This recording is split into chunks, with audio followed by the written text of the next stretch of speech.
To secure his favor, my father decided to send one of his daughters into the palace, but my sisters didn't want to enter the palace, weeping and wailing, even threatening to end their lives. I timidly raised my hand and said, "Father, I want to go into the palace," and so, at the age of 7, I was carried into the palace in a small sedan chair. When I got into the sedan chair, I originally wanted to cry, but my father really gave too much. 800 taels. My father is truly ruthless. So corrupt that it's no wonder he wants to send his daughter into the palace. I grabbed my father's sleeve and earnestly reassured him, "Father, I will become a favorite consort. If you ever get your head chopped off in the future, I'll definitely be able to save you." My father had almost been moved to tears earlier, but now he couldn't cry even if he tried. He cursed and splashed a basin of water, then decisively slammed the door shut. My father really is ruthless. I need to learn from him.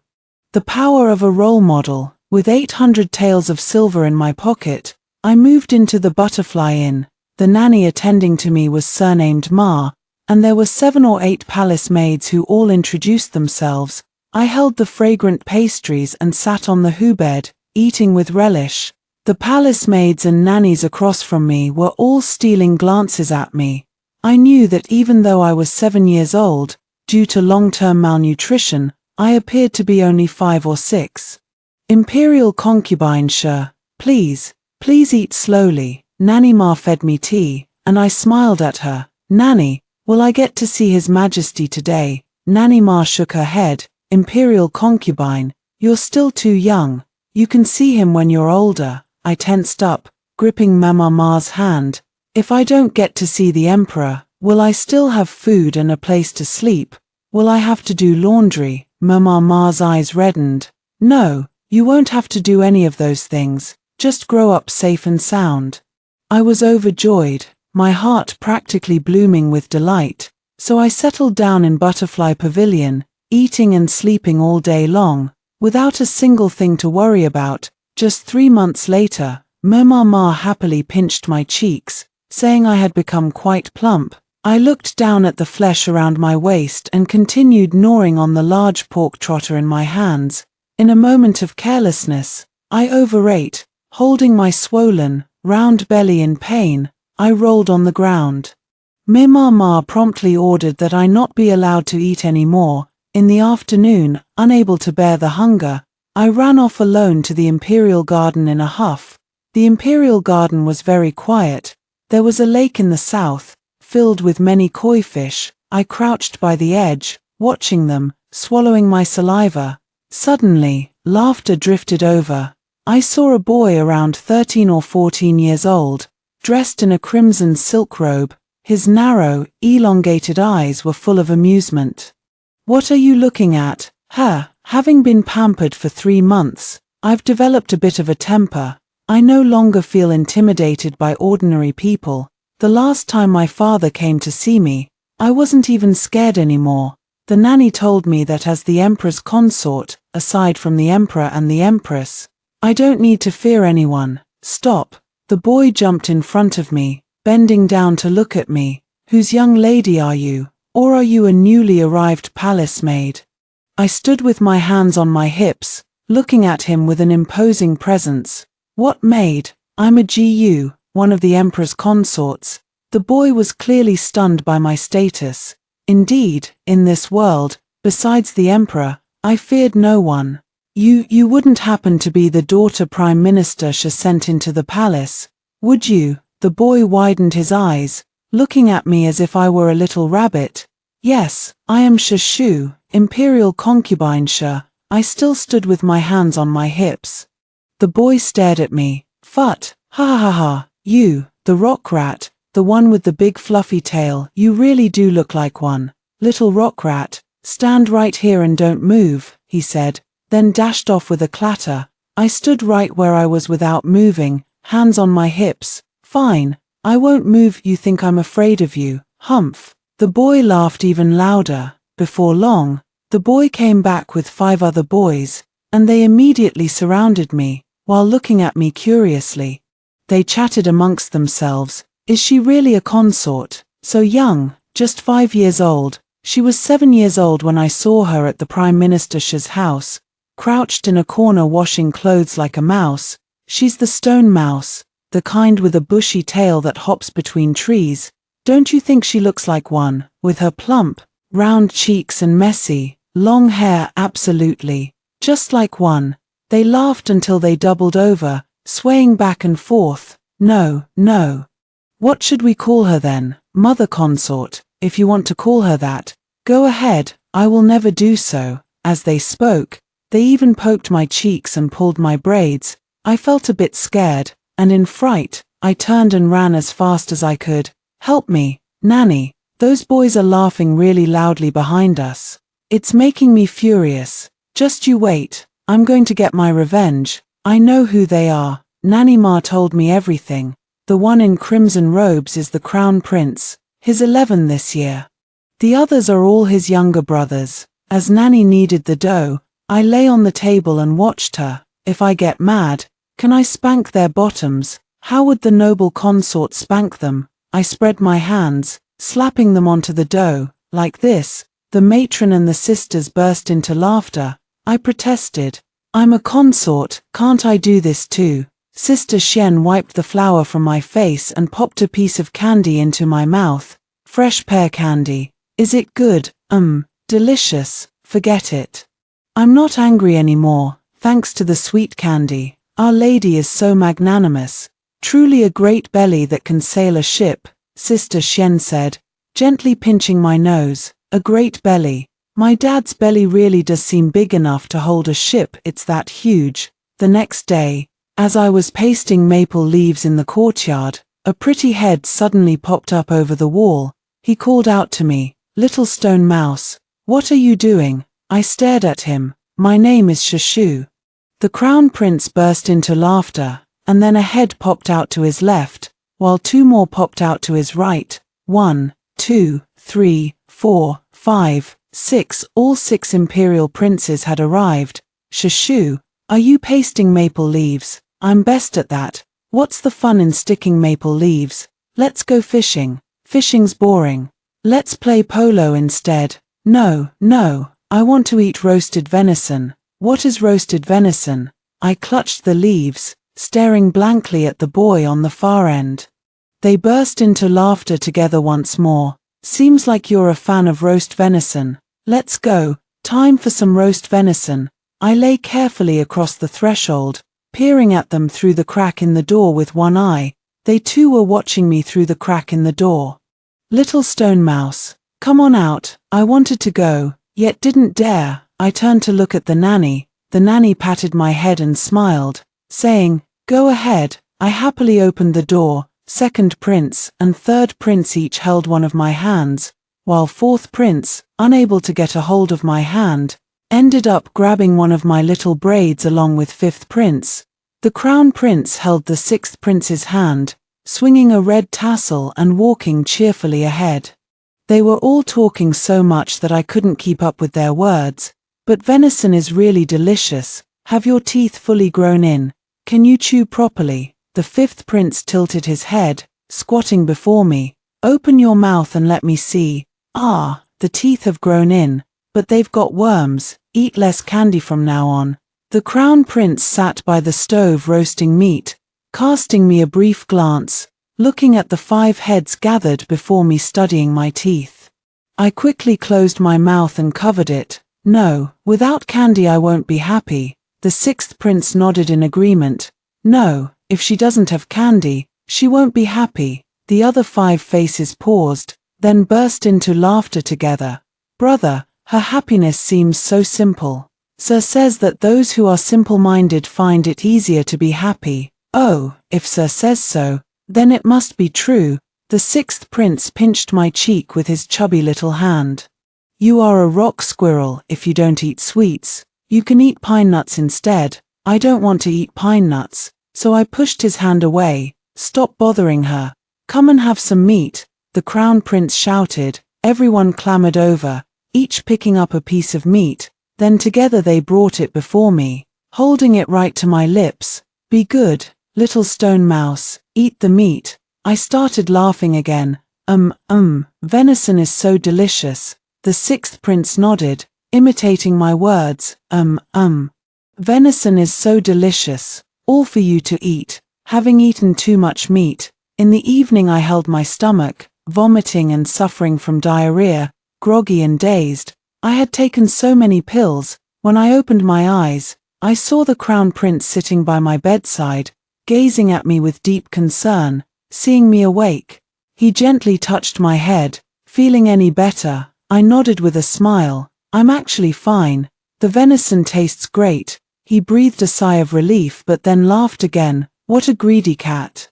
After the crown prince left, I vomited once more. The matron had me rinse my mouth and gently touched my face, saying, "Noble lady, do you not resent the crown prince and the other princes?" I shook my head vigorously. How can I blame them? They kindly took me to eat venison. It's my own fault for not being able to handle it. If it weren't for them, I would never have tasted venison. What a good child, Granny said with a smile. You're sure to be a blessed one. In the afternoon after school, the 5 princes came together to see me, each bringing a gift. I treated them to some snacks. After that, they would come to see me whenever they finished school, and the 6th prince even taught me how to read. But I always felt there was something off about his teaching. This character, you said it was pronounced differently yesterday. I still didn't understand, and was even more confused. Is that so? Then I was wrong yesterday. Listen to today's words. The 6th prince had a brush in his mouth, ink smudged all over his lips. Why listen to today's words? Was yesterday definitely wrong? I wiped his mouth, and he pouted as I did, mumbling indistinctly. Mother said, as long as I'm smarter today than I was yesterday, that's enough. I understood, sitting on the side, clutching an apple and munching on it with a crunch. The 6th prince also stopped writing and sat down beside me, each of us holding an apple. He even imitated the way I swung my legs leisurely. When the nanny came in, she laughed for quite a while and even gave me a hug and a kiss. One morning, I was awakened by Sister Shen. Ash, it's snowing outside. I hopped up in a flash. Sister Shen carried me to the window, and I wrapped my arms around her neck, saying happily, Sister, let's go sweep the snow off the plum blossoms. Sister Shen was taken aback. Aren't we making a snowman? Clearing the snow is more important. You and the nanny have been coughing constantly. I asked the physician. He said boiling tea with plum blossom snow can soothe coughs. I hurried to put on my clothes. Sister Shen stood in the doorway, her eyes red as she watched me. Even after I had fully dressed, she remained standing there. Sister, hurry up, hurry. I carried the urn I had prepared long ago and went to sweep up a lot of snow. Both Mammy and elder Sister Shen drank the tea. What is Oshu waiting for? I want to wait for His Highness and the others. I want to give them tea too. I asked the nanny, can I go look for them? The nanny glanced at the time and said I could. Carrying the teapot, I trudged through the thick snow, greeting everyone I passed along the way. It was my first time at the study hall. I pressed myself against the window and peered inside. But the moment I stood up, everyone in the room turned and looked at me all at once. I was startled, falling off the water jar. The crown prince came out and pulled me up. You came alone. What are you doing here? Tea. I handed him the teapot. For all of you. The crown prince didn't know whether to laugh or cry. Then he took the teapot away, and I reminded him, this is for everyone. They're too young to drink too much tea. As soon as his words fell, a group of boys crowded over, pairs of eyes staring at me curiously, chattering all at once as they asked the crown prince who I was. I wanted to say I'm a GU. But the crown prince had told me I could no longer call myself one in public, so now I didn't know how to introduce myself. She looks so adorable, doesn't she look like a little rabbit? You're like a Persian cat. A younger boy flashed his claws at me. Meow, how silly he is. I laughed, even cuter when you laugh. Can I pinch your cheeks? As soon as those words were spoken, several hands reached out. Enough. The crown prince shouted at them, ordering someone to send me home. At that moment, the 2nd, 3rd, fourth, fifth, and sixth princes emerged from other rooms. They pushed through the crowd, competing to drink tea. Stone Rat hasn't attended classes before, right? How about joining us for a lesson? My head felt dizzy. Yes, I haven't attended any classes. Let's go, we'll go together. The teacher won't be angry. I was pulled into the schoolhouse, and the teacher froze when he saw me. He asked the child attendant beside him which family's girl I was. The child whispered something, and the teacher's gaze toward me then held pity. Sit down, the teacher said, clutching my hand warmer. I sat cross-legged next to the Crown Prince. The schoolhouse was so warm and cozy, I felt so sleepy. Dozing off, I was startled by the sudden burst of laughter from those around me. I opened my eyes in fright, and they only laughed even harder. Turning my head, I shot the Crown Prince a questioning glance. He suppressed a chuckle and whispered, "Ignore them. Go back to sleep." The Crown Prince looked exceptionally handsome today, wearing robes I had never seen before and smelling of a delightful fragrance I couldn't quite place. Leaning closer, I sniffed curiously. The Crown Prince held a book in his left hand, while his right hand suddenly rested on top of my head. Turning my face away, "Pay attention to the lecture," he said, struggling to suppress a laugh. Oh, I nodded. On Laba Festival, the palace was bustling with excitement. We sneaked into the imperial kitchen to steal some laba porridge, while we were crouching by the wall, eating. A person wearing bright yellow clothes passed by. "What are you doing?" he asked. His voice was deep and authoritative, scaring me so much that I couldn't even hold onto my bowl. The Crown Prince and his 6 companions knelt down respectfully and called him Father Emperor. I also knelt down and called out to him, "Father Emperor." After shouting that, I immediately regretted it. I cannot call him Father Emperor. This is His Majesty. I hung my head, wishing I could burrow into my bowl and turn into a red bean. His Majesty noticed me. "When did we acquire a daughter? The Emperor has 6 sons, but no princess." I misspoke. I lowered my head, not daring to look at him.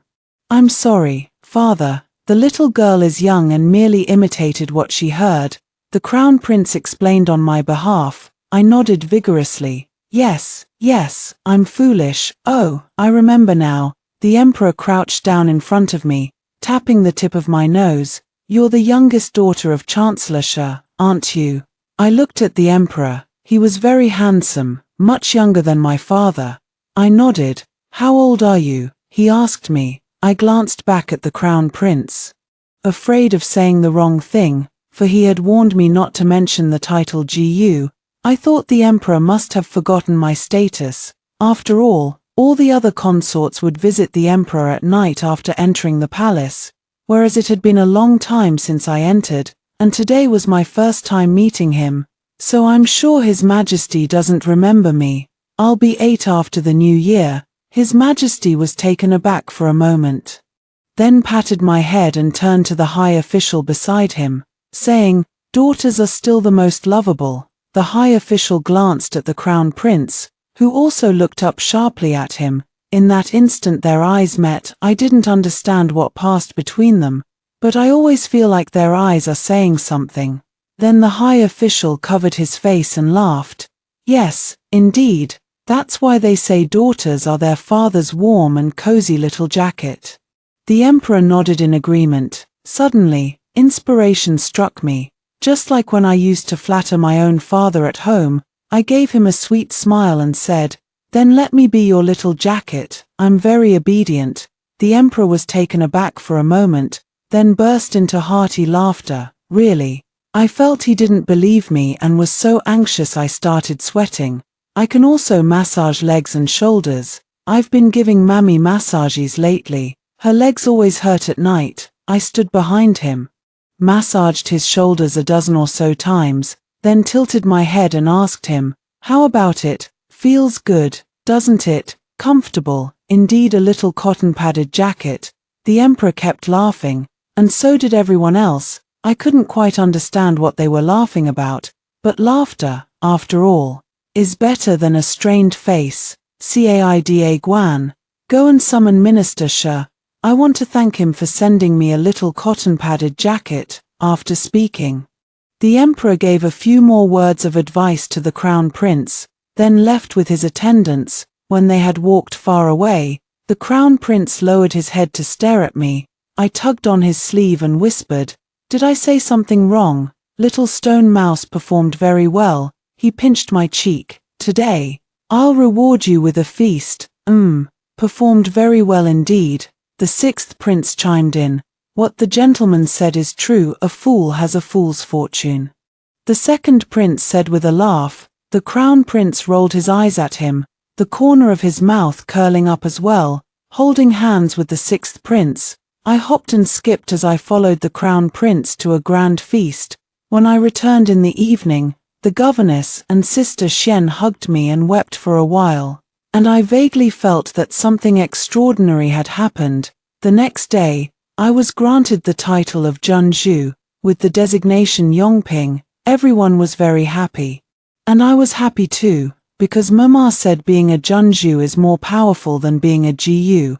I also went to pay my respects to Her Majesty the Empress and noble consort Guifei. They were both very kind, and I received many gifts. Little Stone Rat, come here quick. The sixth prince, holding a small stool, waved at me. "Let's go ice skating." I turned back to ask my nanny, "You need to wear more clothes." My nanny bundled me up like a zongza, and I went ice skating with the sixth prince. Although he was a bit chubby, he was exceptionally agile. Not long after, I was able to hold his hand and spin circles on the ice with him, and he could even carry me on his back while skating. When we sped up, the wind blowing against my face felt like I was flying. "Do you like it?" the sixth prince asked me. I love it, I really love it." I nodded. "Your laughter could be heard from afar," said the second prince from the shore. The fifth prince snorted, "In the entire imperial palace. You two are the idlest." The crown prince stood silently to the side without speaking. "Come down here." I waved at them. "It's so much fun." The crown prince's face tightened as he said sternly, "The ice is too thin, get out of there now." I dared not disobey the sixth prince, so we could only climb up. The crown prince handed the hand warmer to me, frowning as he asked, "Have you finished the homework I assigned you?" "Ah." I looked at him in surprise. "Isn't there still 3 days left?" The crown prince gave my head a light tap. "I want it today. Go back and write it." It snowed non-stop that winter. I heard many places were suffering from snow disasters, so I asked my father for 1,000 taels, added my own savings, and went with the sixth prince to see His Majesty. "What is this for?" His Majesty looked at the two of us. "Donating money, providing disaster relief." I placed the money on the table. Donating money, and also cotton-padded jackets. The sixth prince dragged in a large bundle of clothes. The emperor flipped through the banknotes on the desk and gave each of us a piece of candy as a reward. "I accept this money. On behalf of the people, I thank you both." The emperor stroked my head, then smiled and flicked the sixth prince on the forehead, saying, "Though you may be a bit slow, you're honest and sincere. Play more with a shoe in the future." The sixth prince and I covered our mouths, nodding in unison. "Imperial father, I like Little Stone Mouse. I will definitely play with her." The emperor was very satisfied, and reminded us to be careful on the road. When the emperor went to pray for blessings, he also brought me along. I knelt devoutly, making a wish that the heavy snow would stop immediately and that every day would bring bright, sunny skies. A miraculous thing happened the day after the emperor's prayers. The snow stopped. The people bowed in gratitude to the emperor's benevolence. The emperor summoned me for an evening meal, smiling as he said he had been blessed by my fortune. He rewarded me with many interesting things and even asked if I would like to return home for a visit. I don't want to go back. After the death of my concubine mother, my father, my birth mother, and my sisters all disliked me. Every day I had to do a lot of chores, brew tea for my sisters, and even wash their clothes. When I complained to my father, he would just say he was too busy and told me not to bother him. After that, I never went again. But the old maid said I was a blessed person, otherwise I wouldn't have entered the palace. Did your father and family treat you poorly? The emperor asked with a furrowed brow. No, not at all. I waved my hand. Father has many matters to attend to, no time to mind me. My older sisters are still young too. Sometimes they scold and punish me a few times, but we all forget about it afterward. Actually, I used to be angry and always thought about taking revenge when I grew up, but now it's all unimportant. Then live here peacefully and find a female tutor to study well.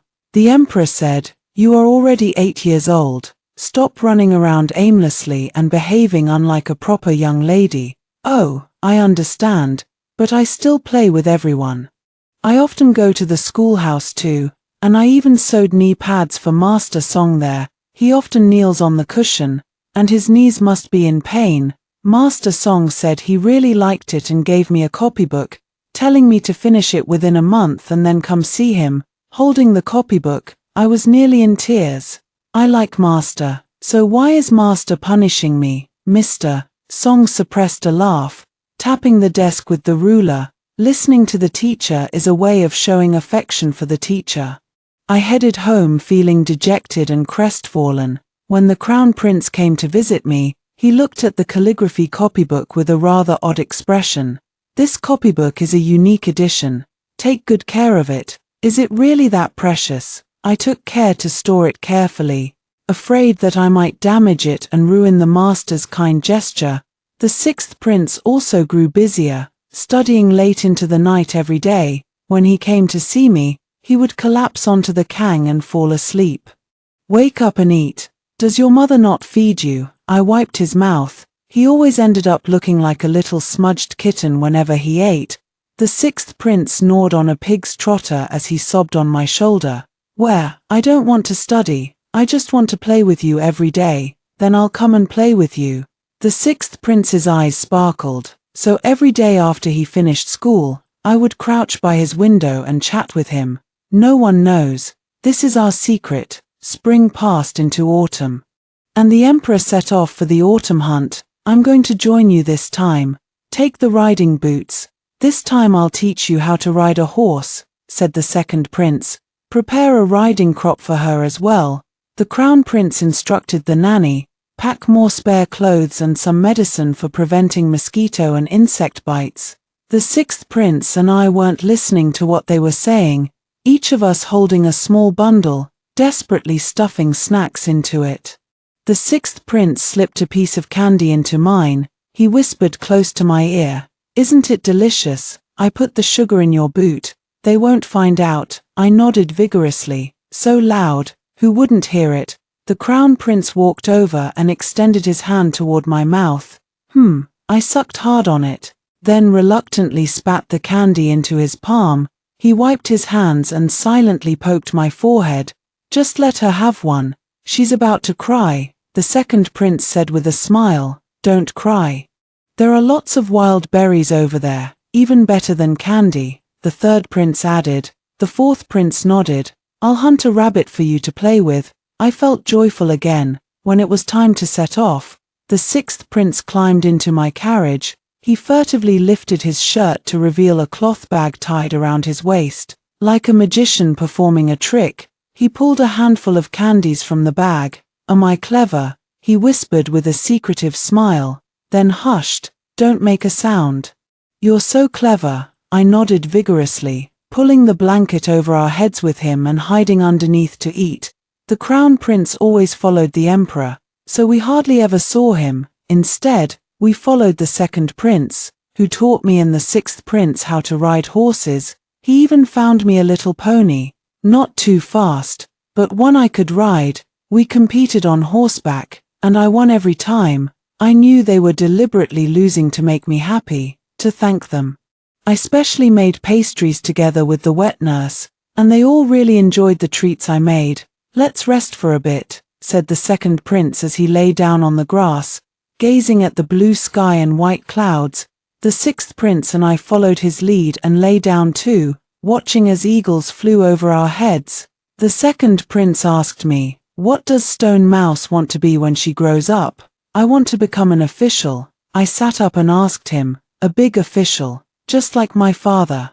The second prince chuckled softly, casually plucking a wildflower from the grass and handing it to me. That won't do, women cannot hold positions in the imperial court. I twirled the flower in my hand, pondered for a moment, then said, then I'll become a cook in the imperial kitchen, making all sorts of delicious food for you every day. The second prince chuckled softly. After a while, he gazed up at the azure sky and sighed, if only we could never grow up. What's so great about staying young? It's much better to grow up, then you can eat whatever you want, said the sixth prince, who was busy picking flowers for me. I, too, wished to grow up, but I kept silent. That evening, they brought back 4 rabbits for me. The fifth prince insisted on roasting rabbit meat, while the sixth prince forbade it, and the 2 of them argued for a while. I secretly hid the rabbits away. What would Stone Mouse like to eat? The crown prince asked me. Roast venison, I said, pointing to the prey outside.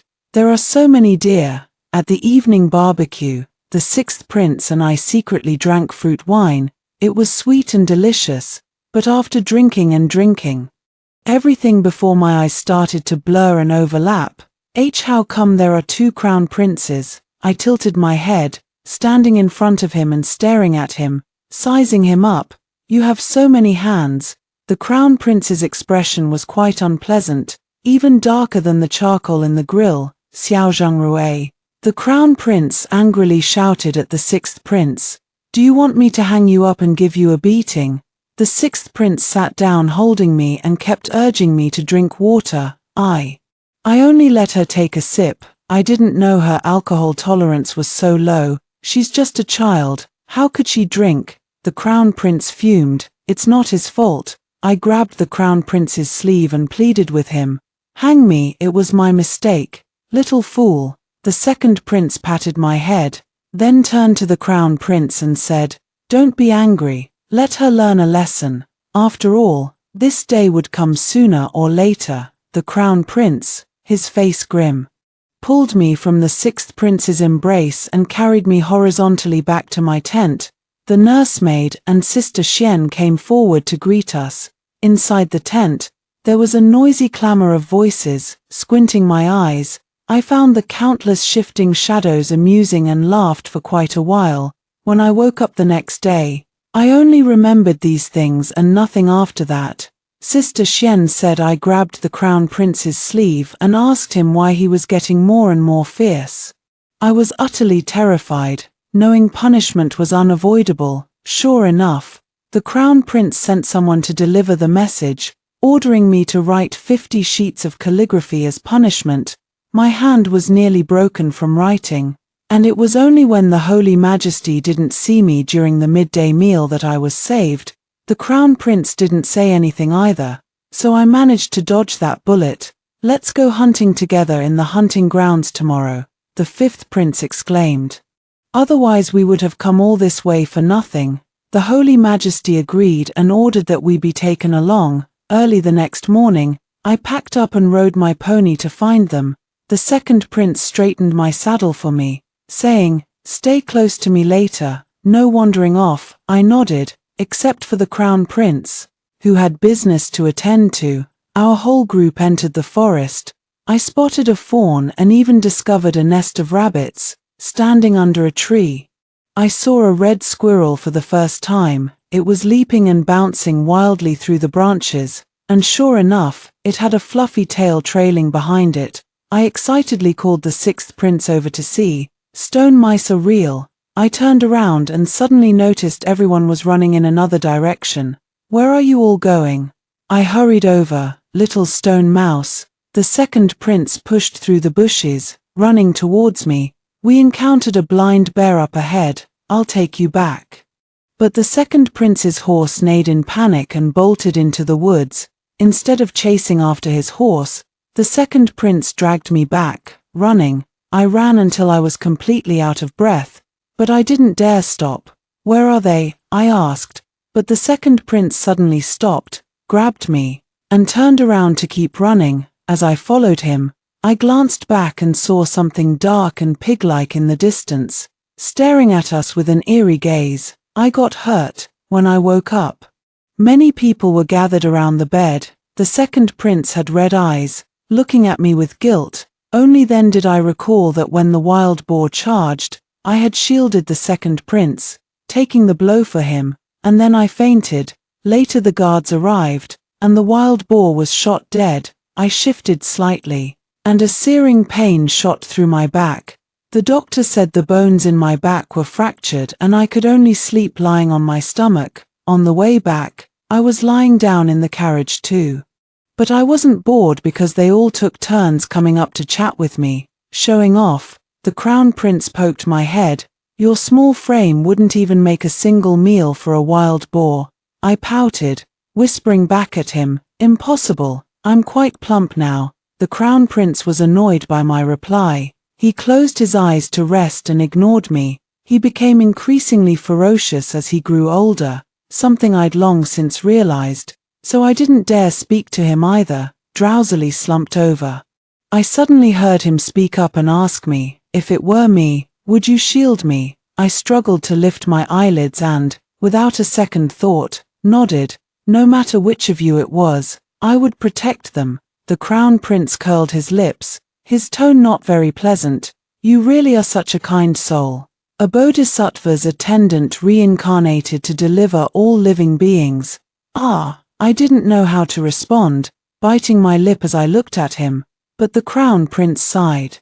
What's the point of arguing with you, you little fool? Go to sleep. And sure enough, I fell asleep. When I woke up, the person beside me had changed to the second prince. Aishu, apart from wanting to be a cook, have you ever thought about marriage? He asked me. I shook my head. I had never thought about marriage. Then, who does Aishu like the most? The second prince poured tea for me to drink. The sixth prince had asked me this question before, and I already had the answer ready. I like them all. The second prince pursed his lips, then suddenly smiled and patted my head helplessly. I understand, Aishu. Take good care of yourself and grow up quickly. I nodded seriously. I healed very quickly. Within a month and a half, I was able to run all over the place again. But the capital began to snow again, and I was afraid of a disaster like last year's. Later, I realized it wasn't just me, everyone was afraid. The second prince volunteered to go north to inspect the situation. Noble consort Xian wept before the emperor. He's only 11, far too young. The second prince still left. Before his departure, he came to bring me roasted chestnuts and osmanthus cakes from the Changchun palace. Take good care of yourself, Oshu, he said with a smile. Together with the third, fourth, fifth, and sixth princes, I escorted him out of the palace. We stood on the palace wall, waving to him, cupping our hands and shouting in unison. Come back soon. He rode on his horse, giving us a response. Not long after, the crown prince also had to leave. His journey was even farther and more dangerous. The night before his departure, I hastily finished a pair of knee pads and sent them to him. He patted my hand and said seriously, study your lessons well. When you have time, go sit with my mother and learn how she handles affairs. I can't become an official anyway, so I don't need to be so serious. I whispered. Who says so? The crown prince said sternly. You should learn everything you need to learn. Don't believe that nonsense about a woman without talent is virtuous. I simply nodded in acknowledgement, wanting to remind him to be careful on the journey. However, he kept pressing me. When I return, I'll check your studies. If you've fallen behind, I'll punish you severely. I had no choice but to nod in agreement. The crown prince left early the next morning. His Highness the Crown Prince has never been to the battlefield before. They say war is terrifying, with heads rolling everywhere, said the third prince, sounding worried. If we don't fight, then it will be the common people's heads rolling, sighed the fourth prince. When I grow up, I'll lead troops and slaughter all those northern savages, declared the fifth prince, pounding his fist against the wall. The sixth prince and I remained silent, our hearts once again filled with worry for the crown prince's safety. That was the battlefield, where weapons are merciless. That night I had a terrifying dream, where the second prince was buried beneath a snow-capped mountain, and the crown prince was covered in blood. I woke up crying, and Nanny hugged me, patting me gently. Dreams are always the opposite. The two highnesses will surely return triumphantly. The next day, I asked the Empress for a Buddhist scripture, and every day I accompanied her in the small prayer hall, copying and reciting it. The sixth prince would sometimes come to read scriptures with me, but after only a few lines, he would fall asleep on my lap. I waited and waited, and just as the new year approached, the second prince finally returned. He had grown much thinner, and his once fair and delicate face was now dry and reddened from the cold. Both the emperor and the virtuous consort were overjoyed, and so was I. "Look what I brought for you." The second prince accompanied the virtuous consort for 2 days and came to find me early on the third morning. In his palm lay a transparent crystal. "It's beautiful. How did you get it? There's a mine over there." The snowfall was heavy, but they ignored it. One day, an avalanche buried many people. My heart pounded in my ears. I went in to rescue people and ended up buried myself for half a day. When I was freezing and drifting in and out of consciousness, I just grabbed onto this. My nose tingled with emotion. I had no idea he had been through such a dangerous ordeal. "Don't cry," the second prince said gently. "I've made it back alive, haven't I? Besides, this is a secret, don't tell anyone. I know he's afraid of worrying imperial consort Xian, and she won't let him go out anymore. I hand him the crystal. "This is very important. Keep it yourself as a memento." The second prince gives it back to me. "It is important. You keep it for me first, and give it back to me in the future." I found a velvet box and carefully stored the crystal inside. However, on New Year's Day, the crown prince still hadn't returned. I temporarily moved to the Cunning Palace to stay with Her Majesty the Empress. Although the year began with news of a victory from the north, bringing joy to everyone, our New Year celebrations remained rather subdued. On the day of the Lantern Festival, just as the nanny and I were making yuanxiao in the kitchen, the sixth prince suddenly rushed in. Arshu, his eyes were red, with faint marks left on his face where tears had dried. "What's wrong?" I looked at him. "Big brother, the crown prince." He suddenly burst into tears.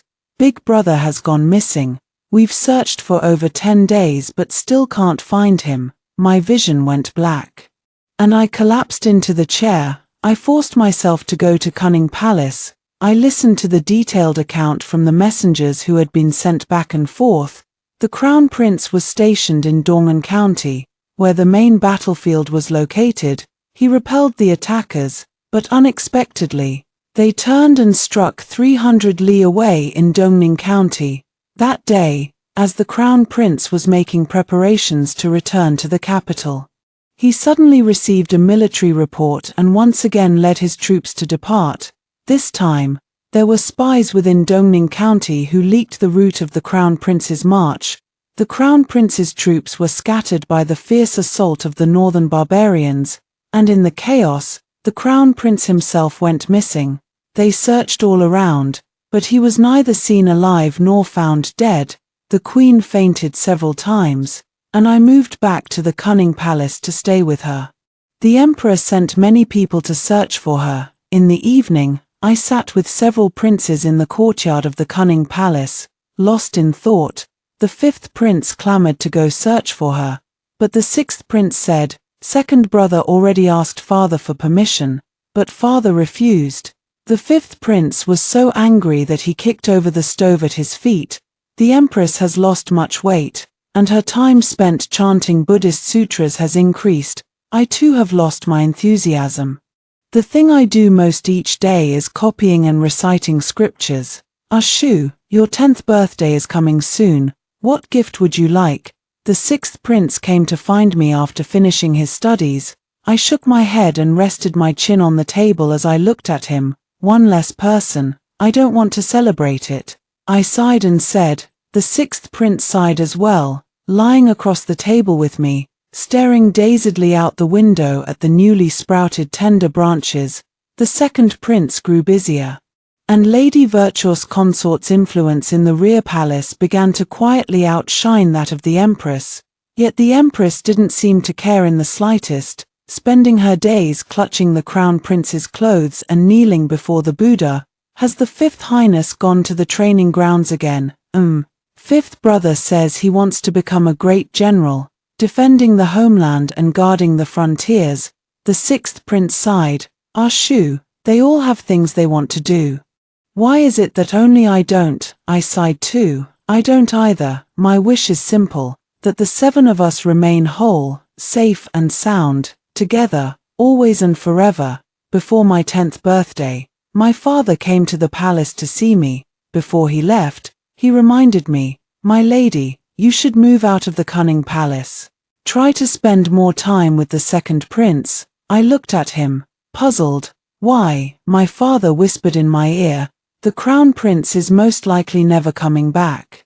And the second prince will surely be named as the new crown prince. You staying by the Empress's side would do no good. You're 10 years old, you need to learn to plan for your own future." That day I had an argument with my father, so furious that he stormed off. The crown prince is certain to return, and the second prince has no designs on the throne. The six brothers clearly have a strong bond, yet some, for their own gain, insist on sowing discord among them, turning them against each other. On my birthday, I received many gifts. As I was lowering my head to tidy them up, I heard the door of my room open slightly. "Sister, you've worked hard today, rest early. I can wash up on my own," I said without turning around. "Aishu." Suddenly, a hoarse male voice sounded behind me. I spun around sharply, and the gifts in my hands scattered all over the floor. "Your Highness." My eyes instantly reddened. The crown prince hadn't lost much weight, but he had grown so much taller. He stepped forward, wiping my tears with his fingertips, and said with a choked voice, "Don't cry, I've come back safe and sound." I bit my own arm, and it hurt a lot. "It's not a dream." I laughed through my tears. The crown prince poked my head. "Still so foolish." I was overjoyed. It was the most precious birthday gift I had ever received. I cried and laughed as I asked him countless questions. The crown prince stayed with me for half an hour before I realized he had secretly entered the palace and come to see me first. "Then you should go see the Empress Dowager right away," I urged him. "She misses you terribly." The crown prince lowered his voice and said, "No need to hurry, I'll leave first. And tomorrow afternoon I'll announce the news of my return." I looked at him, puzzled. "Don't tell anyone I'm back before then." "All right, I won't say a word." I nodded, giving him my word. The next afternoon, word indeed spread that the crown prince had been found. Her Majesty the Empress was especially overjoyed. Rushing out from the prayer hall to go see the Emperor, "We've surely found him. The news can't be wrong." "Don't worry," the Empress wept, leaning against the Emperor's embrace. I closed the study door together with the second prince and stood guard outside. I was overjoyed as well, but dared not show it too obviously, afraid the second prince might notice. "Aishu," the second prince whispered by my ear, "once the eldest prince returns, we'll celebrate your birthday once more." I looked at the second prince, who playfully winked at me. The joy in his eyes was completely genuine, a radiance that shone from deep within his heart. The second prince was not at all like the rumors had it, that he couldn't wait for the crown prince to die outside the palace so he could take his place. I knew it. Brotherly love meant far more to him than the throne. I nodded happily. "I want to go to a restaurant outside the palace and have a big meal." The second prince patted my head. "All right, my treat." However, that evening, I heard that concubine Xian had beaten the second prince. I wanted to go see him, but the maidservant stopped me. "You must never get involved in matters at court." "Shoo, I know, and I have never asked. I'm just worried about the second prince, especially since Consort Xian has been gaining too much influence lately. It must be tough to have hope and then have it dashed." The crown prince returned the next day, but he had new wounds on his body. I was shocked at the sight.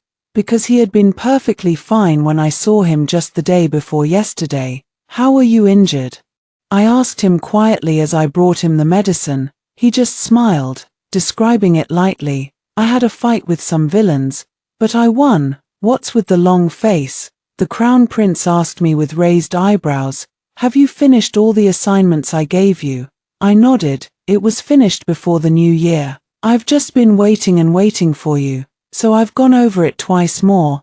The Crown Prince was quite pleased and pulled out a worn-out knee pad from behind him, handing it to me. Then I have another task for you. It's so worn out. Why haven't you thrown it away? I couldn't help but laugh and cry. Yet, he treasured it as if it were a precious item and tucked it back under his pillow. It was a gift from Oshu. I can't bear to part with it. Then I'll make you 10 sets, 100 sets. Not only was I overjoyed, but all 6 of us were elated. We all gathered around the Crown Prince's bed, chattering away excitedly. Let's go to Fengxiang Tower. Their seafood is excellent, and Oshu likes it, the third prince suggested. Fengxiang Tower's food is bland and tasteless. Nangguang is far better, the fifth prince remarked. The newly opened Dongfeng Tower is also good. The Crown Prince hasn't tried it either. The 4 of them began arguing. Then let me decide. Lunch at Nangguang, a boat tour in the afternoon, dinner at Fengxiang Tower, and supper at Dongfeng Tower. How does that sound? The second prince cut off their debate and suggested. Everyone agreed. A few days later, the weather was excellent, and the 7 of us chatted and laughed as we left the imperial palace. Boat trips, spring outings, dining at tea houses, these were the things I had only ever dreamed of. During the boat trip, the scenery along both banks was exceptionally beautiful. The second prince was in high spirits and even played the guqin. The fifth prince excitedly urged him, "Second brother, play something like Gold Armor and Iron Horses," as the music began. The notes sounded strong and valiant, stirring the soul like the majestic rivers and mountains. The fifth prince drew a wooden slat from the window frame and brandished it like a sword, his momentum as majestic as a rainbow arcing through the sky. I watched in awe, clapping my hands and shouting praises. At noon, we went to Nangguang Tower. I had expected an ordinary restaurant, but it turned out to be a place decorated in vibrant reds and greens, with many birds and sparrows kept inside. Quite fascinating. We entered a private room and took our seats. My sister Xian and I went to the washroom. Sister Xian was also very happy, saying she hadn't been out in years. His Majesty said that from now on, I can come out once every month, I whispered to her. Then we'll have to think about where to go for fun. As we were talking, while turning a corner, we happened to run into a group of men and women. The corridor was narrow, so I stopped and leaned against the wall to make way for them. However, when the people across from me saw me, they too stopped and looked me over. "We haven't seen this little girl before. Whose family is she from?" said a very tall man. I was a bit frightened, and they reeked of alcohol, which was quite overwhelming.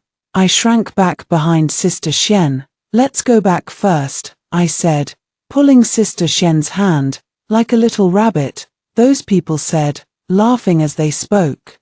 With a laughter that was detestable, I was very disgusted, and following Sister Xian, I turned to leave, but those people wouldn't relent and blocked my way. Another man said, "How old are you today? Which family's young lady are you? Tell us and we'll let you go." "Impudence," Sister Xian scolded. "Step aside, or we won't be polite." "How impolite." The man leaned against the corridor railing, while the woman beside him covered her face with a smile and said, "Indeed. How do you plan to be impolite to the young master of the manor?" "The young master of the manor, but I have never met this man, and he clearly does not know me either." "Step aside. Did you hear me?" Sister Xian lost her temper, but they paid no mind, especially this young lord, who was outrageously arrogant.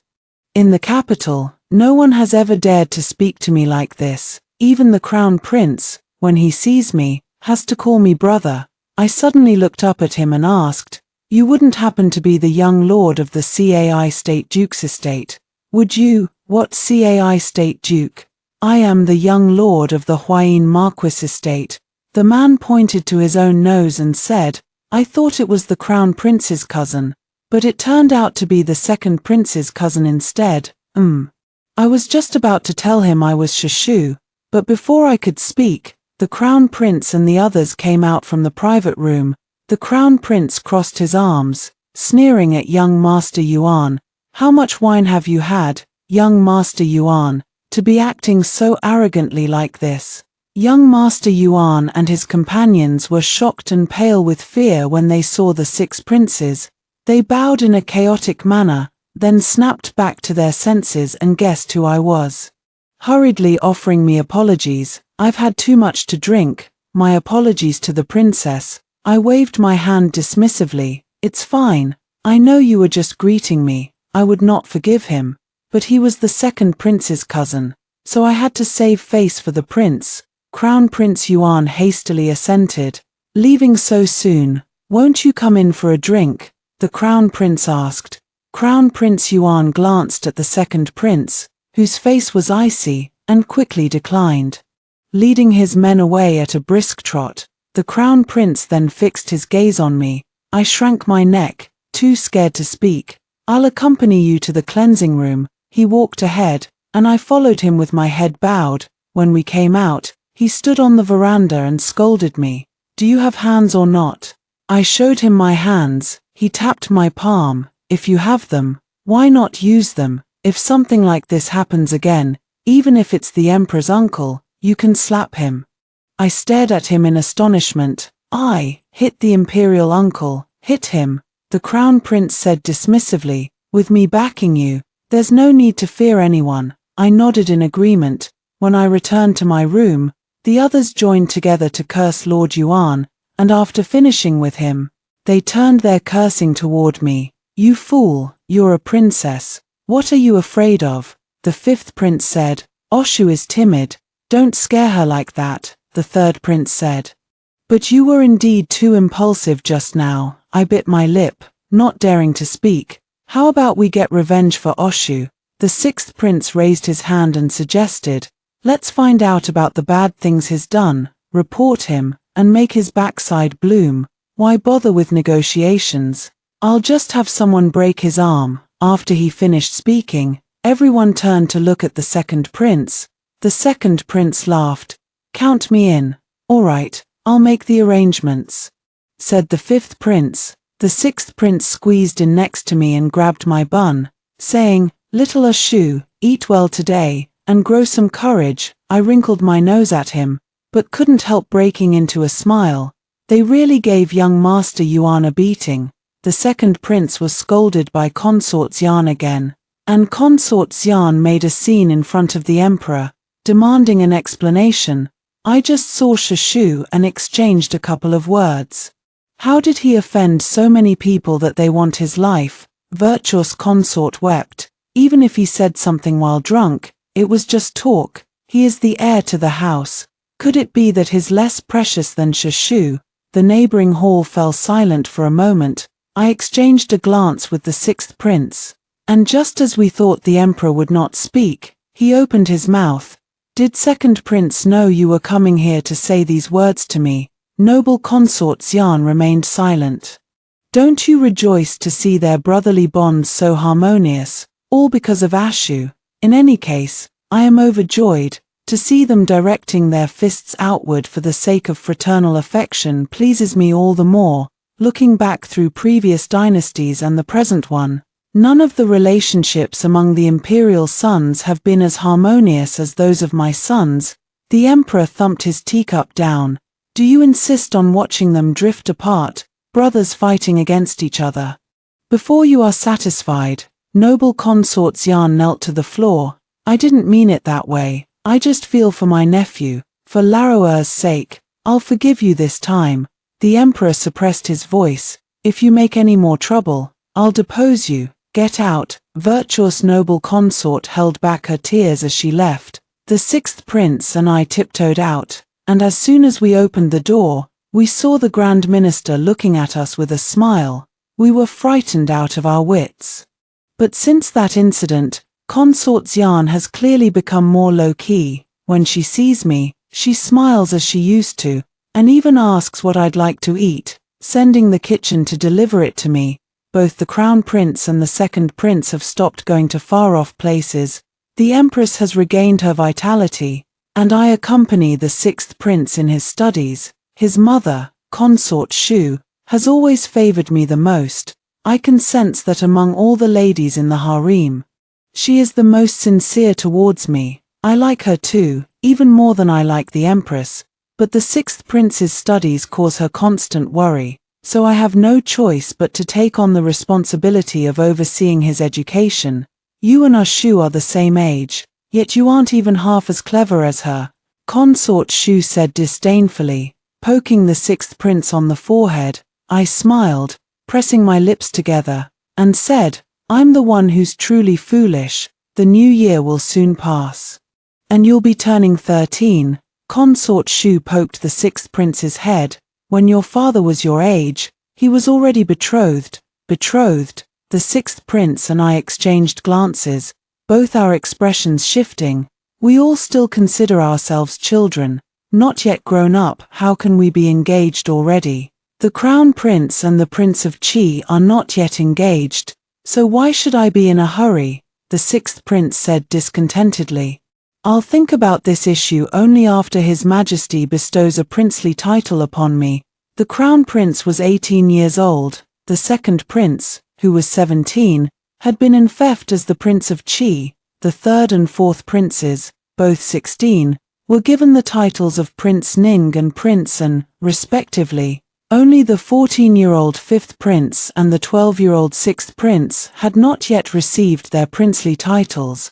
After receiving their princely titles, they all went out to establish their own mansions. The fifth prince spends his days in the martial field, so I rarely see him, leaving only me and the sixth prince to meet daily. I returned home in a daze. Seeing me lost in thought, Mama worriedly asked, Are you unhappy at Suetsue Palace? No. Consort Shu mentioned the marriage arrangement. I lay down, resting my head on my arm as I looked at Mama. Does everyone have to get married? It's hard to say for commoners, but the Crown Prince and Princes bear the responsibility of bearing children and continuing the lineage. They must marry, Mama said gently. One day, Shu will also have to marry and leave home. Getting married, a sour feeling welled up in my heart. So this is what growing up is like. All the people you like will eventually part ways. Shu, the nanny closed the door and whispered in my ear, 6 princes. All childhood playmates you grew up with. Who does Ashume like the most? Suddenly, I was reminded of a gathering at the Crown Prince's estate some days ago, in the pavilion, when the Crown Prince asked me this very question, who do you like the most? I shook my head, can't I like them all? The old nanny sighed and said to Sister Xian, who had just entered, this girl still hasn't woken up to the idea yet. Pausing for a moment, she changed the subject. This servant thinks the sixth prince is good. He's inseparable from Shu. They eat together and play together. I looked at her in astonishment. Sister Xian pursed her lips and smiled. This servant thinks Prince Qi is the best, gentle-natured and thoughtful, a fine match indeed. Sister Dublin shook her head. As long as the Crown Prince sets his mind on it, Shu won't be able to marry anyone. As she spoke, all 3 of them fell silent and looked at me. I shook my head, my mind roaring like thunder. I had never considered the issue of marriage, let alone thought about marrying any one of them. But I know, Granny and the others are hinting at me. I need to start thinking about this. I understand. I'll give it serious thought. Granny patted my head. That's right. You're a 12-year-old girl now. You can't still be as carefree as you were at 7 or 8. Oh, I nodded. That afternoon, I had a dream. In the dream, the Crown Prince married his cousin. Caig. Caig was very beautiful, and her temperament was excellent. We often played together. Her Majesty the Empress also intended to make her the Crown Princess. They are a perfect match. Shu. I opened my eyes, and the matron stared at me in surprise. What were you dreaming about? I shook my head, saying I couldn't remember. The matron pulled me up. Virtuous consort has summoned you. In Changchun Palace, the virtuous consort was painting her nails. She blew on her fingertips, dismissed everyone else, and gestured for me to come closer. I cautiously sat down across from her, waiting for her instructions. The virtuous consort's maternal family, the Marquis of Huayi's household, had been in decline over the past 2 years. I heard from the fourth prince that during the crown prince's disappearance, their family had drawn the emperor's attention by being too conspicuous, with the emperor not protecting them, and the suppression from the crown prince's maternal uncle. The Duke of Cai, the Marquis of Huayi's family declined. How old are you this year? Consort Xian asked me while sipping her tea. 12, I replied softly. Consort Xian nodded, leaning back on the hubed, resting her cheek on her hand as she studied me. You've grown into quite a beauty these past 2 years. I said nothing. Did your father register you under your legitimate mother's name? She asked me. It was recorded when I was granted the title of County Princess. Consort Xian seemed quite satisfied and nodded, saying, There's no other reason I called you here, just to tell you something. I looked up at her, waiting for her to speak. Prince Qi is set to be betrothed, Consort Xian said suddenly. I hadn't heard of this matter, so I couldn't help but feel surprised. Consort Xian abruptly sat up and stared straight at me. Did you understand what I said? I understand. I truly did understand and didn't hide it from her. I'll avoid the prince more. Better if it stays that way. Don't think that just because you're a princess, you can become the princess consort of Qi. Empress Xian's crimson-painted nails slid across the tabletop. You, silly girl, though foolish, are still rather likable. Since you've understood me, I won't make things difficult for you. In the future, no matter whom you marry, I'll make sure you're not lacking in your dowry and wedding gifts. I returned to Kadi Pavilion in a daze. That evening, the Prince of Qi came to see me. We stood in the courtyard, and he got straight to the point in questioning me. Did my mother tell you to stay away from me from now on? I glanced at him and shook my head. No, she didn't. So, you're planning to ignore me? The Prince of Qi leaned down to scrutinize my expression. I sighed. Since I wasn't good at lying, I went ahead and explained everything to him. Well, I understand Her Highness's sentiment. She must want to find a wife who is a suitable match for you. I'm not ignoring you, it's just that I won't pay as much attention to you. I don't need a wife from a well-matched family, Prince Qi said coldly. For others, strong support from the in-laws would be a blessing, but for me, it would be a curse. I understand that too, but Consort Xian clearly doesn't see it that way. She needed a capable in-law. As for my father, he had gotten too close to the Marquis of Huayin when the crown prince disappeared, and now his power was gradually being stripped away. In the court, he too seemed like a spent arrow. Shu, Prince Qi said gently, no matter what my mother says to you from now on, just listen, but don't take it seriously. I nodded. Shu, do you have feelings for me? Prince Qi started to speak but stopped halfway. I watched him, waiting for him to continue, but instead, he stepped forward and hugged me. With a sigh, he said, Grow up quickly. I've been waiting for so long. After he finished speaking, he stared at me for a moment before leaving. After Prince Qi left, I lay in bed for 2 days. The 6th prince came to see me, touched my head, and asked if I was sick. I shook my head. I'm just feeling a bit low, I replied. Then I asked him, what are your thoughts about getting married? The 6th prince pushed me inside and laid down next to me on the bed. Both of us staring blankly at the canopy overhead. Shu, I've been thinking these past 2 days. He turned to face me, and I rolled over to meet his gaze. Tell me. The 6th prince pondered for a moment, then said, I think, if we must get married, it might as well be us. Us, I was taken aback. You and I getting married, he nodded, also feeling a bit troubled. I'd much rather marry you than any other woman. If we end up together, we'd be happy for the rest of our lives. I thought for a moment and nodded as well. I think you make sense, but I need to think it over some more. if I were to marry the sixth prince, consort Shu would certainly not dislike me. Then think about it, the sixth prince said, taking 2 candies from his school bag and handing one to me. I'll think about it too. My mother said marriage is a serious matter that requires careful consideration. My nurse said the same. Sigh, why must people always get married? Autumn gave way to winter. I fell ill. My stomach ached so badly that I hugged my nurse and cried for a long time. On New Year's Day, the 7 of us set off fireworks in the garden. Suddenly, the sixth prince pointed at my skirt and exclaimed, "Aishu, there's so much blood on your skirt. Are you hurt?" I pulled on the skirt, only to realize in shock that it was stained. Everyone else was looking at me, and the 4th prince covered the 6th prince's mouth. The crown prince took the cloak from Lady Shen's arm and wrapped it around me, then called for a palanquin. Take the princess consort back. Leaning inside the palanquin, I waved goodbye to them with great disappointment. In the evening, the crown prince came to see me, holding fireworks in his hand. "You missed them this year, so I'm setting them off for you," he said, then asked, "Can you get up?" I nodded happily. The fireworks soared into the sky, dazzling and brilliant. Lost in thought as I watched, the crown prince gently flicked my forehead. Lost in thought while watching fireworks. "What's on your mind?" "No, nothing." I wasn't too keen on telling the crown prince that I was struggling with the decision of whether to marry the 6th prince or not. The head maid has always said the 6th prince is a good match.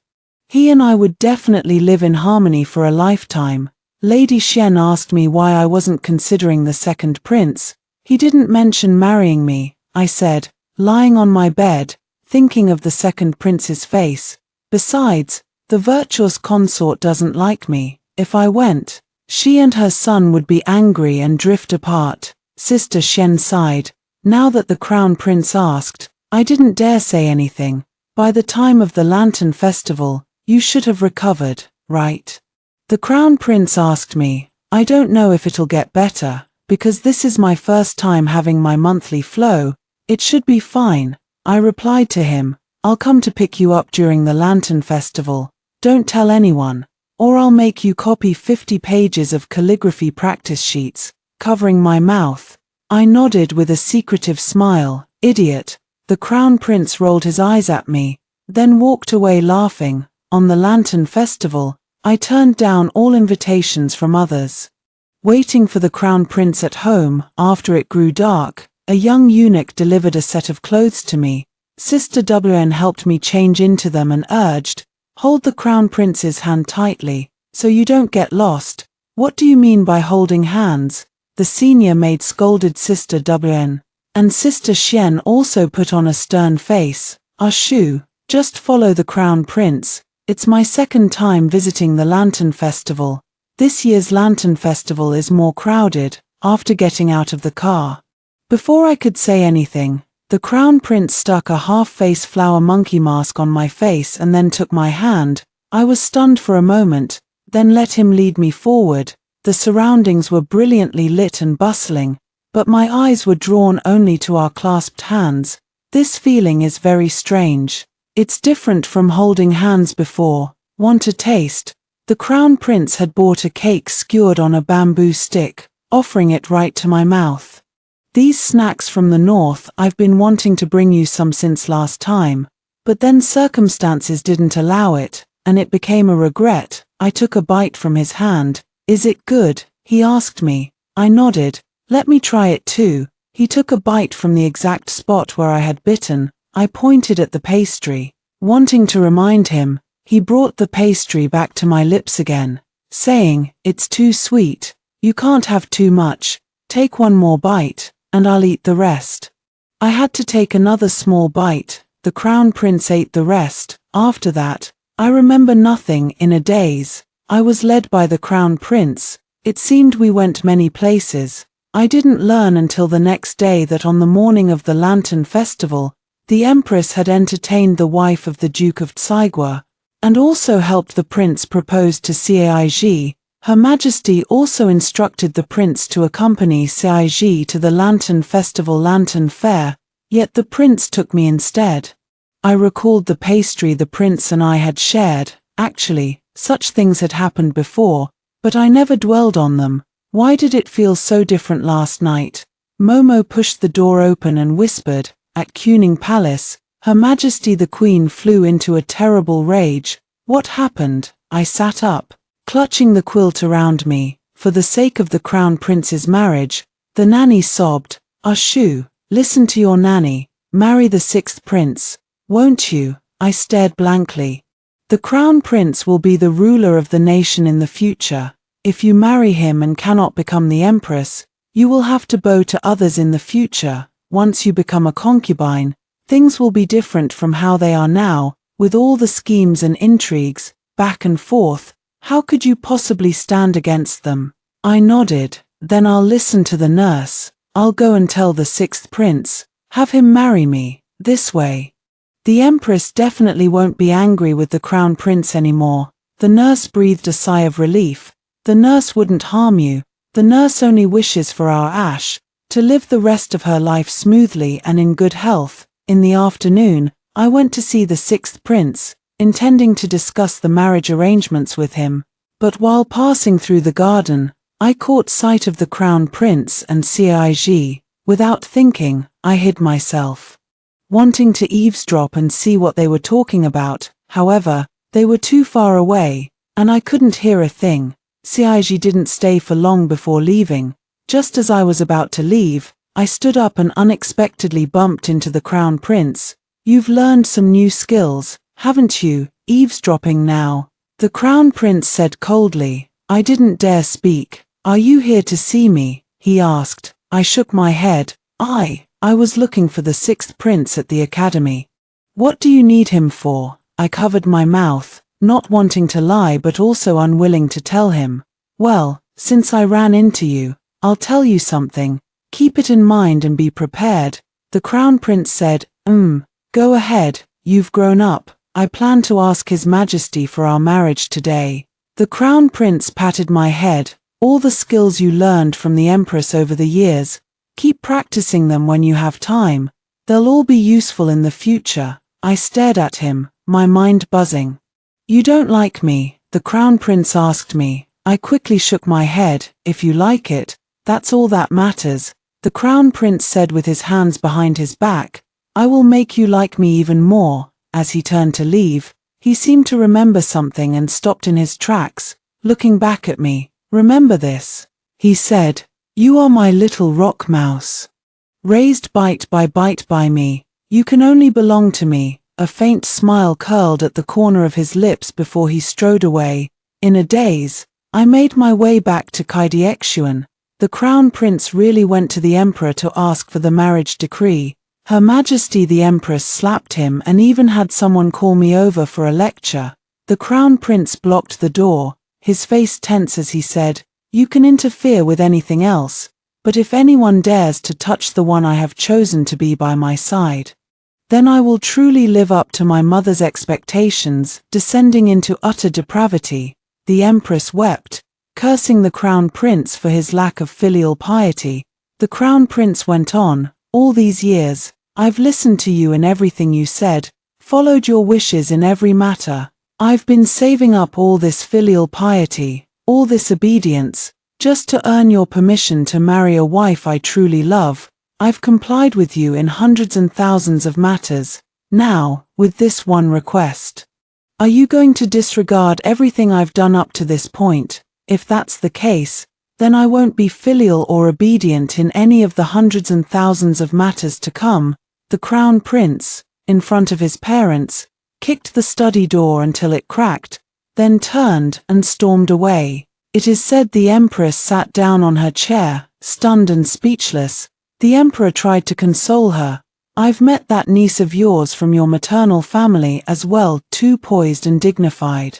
For someone else she might be fitting, but she and the Crown Prince are not a good match." "How can they not be a good match? Your Majesty doesn't really understand that child." The Crown Prince is deep in thought, planning for the marriage for several years. "When you were his age, did you have such foresight?" the Emperor asked her. The Queen shook her head. "So the Prince's intelligence had always been her pride. He needs Ashu, gentle and well-behaved, to be someone he can rely on. Besides, ask yourself, why do you look down on Aishu? The queen remained silent for a long time. After hearing what others had told me, I was utterly shocked. Could it be that the prince